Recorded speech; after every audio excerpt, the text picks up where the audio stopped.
Welcome to A Human Perspective, a podcast where I'll be sharing work and personal experiences and learnings. I will also chop it up with guests from time to time who will also share their own perspectives.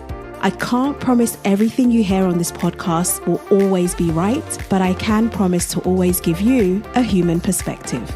My name is Lola Oguntoken, and I'm your host. Let's go.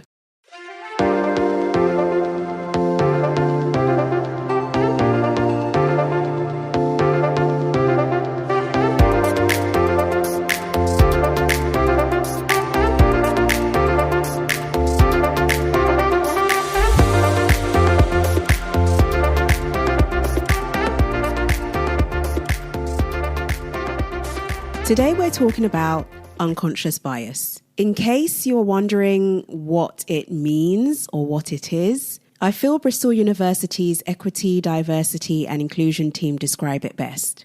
Unconscious bias is a positive or negative mental attitude towards a person, thing or group that is held at an unconscious level. Bias is ordinary. It is not a moral failing, apparently. However, biases do have consequences. They disadvantage stereotyped groups. Unconscious bias is a gravitation towards the safe or familiar. In the workplace, this behavior can lead to a tendency to recruit or favor people in our own image rather than those who are more diverse. Now, some people may feel, isn't bias simply another term for decision making? Aren't decisions a necessary part of our day-to-day life? Which raises the question, is making a judgment or decision the same as exercising bias? To answer this question, we should look at the word bias itself. What is bias? According to Oxford Languages, bias is an inclination or prejudice for or against one person or group, especially in a way considered to be unfair. Hopefully, we all understand bias now, and we all understand unconscious bias. Sort of. Basically, from the definition shared, biased judgments or decisions are prejudiced and unfair. Is it possible to be unconsciously prejudiced and unfair?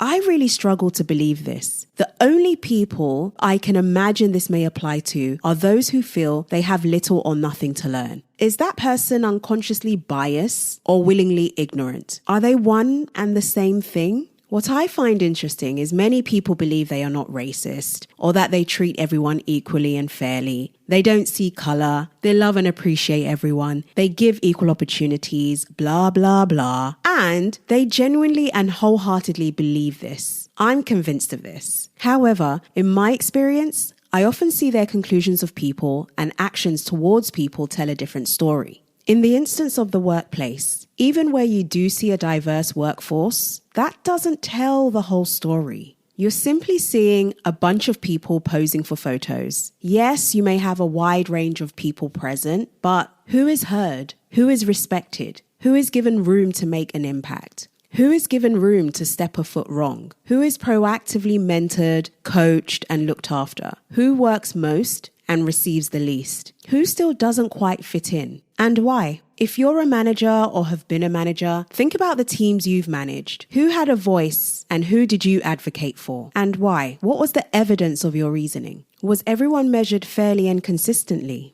I've heard the term unconscious bias being bandied around for the past 5 years or so, and I'm simply not a fan of it. This term is a soothing balm and a get-out clause. It removes accountability, responsibility, and actions needed to be taken for solutions. Also, if I'm to take the term literally, I don't believe people make judgments about other people unconsciously. The decision or judgment may be misinformed or a habit, but that doesn't make it unconscious. Everyone wants to claim they believe in diversity, but they don't understand that making such a claim is a big responsibility and requires proactive work. Have you addressed your own biases? What do you do to counteract them? How do you handle when a member of staff from a minority group tells you that they feel they're being interacted with in a condescending way? Do you listen to understand, or do you listen to counteract by making them feel it's in their head?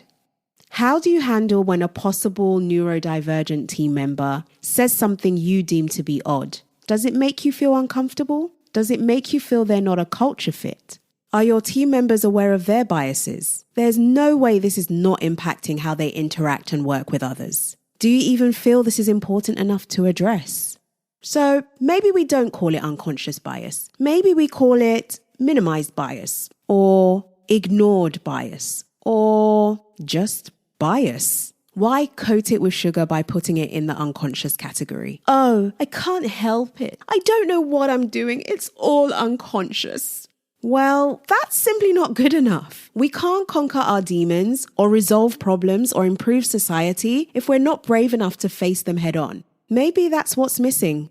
Bravery. The courage to look oneself in the mirror, to try to understand one's strengths and failings. The courage to work on the failings, individually and within our respective social and professional groups. We all have biases. Let's not sugarcoat them. Let's not hide them or make people feel more or less guilty for them. Let's face and work through them so we can be better together and for one another. Thank you for taking the time to listen to this episode of A Human Perspective. I'll see you in the next.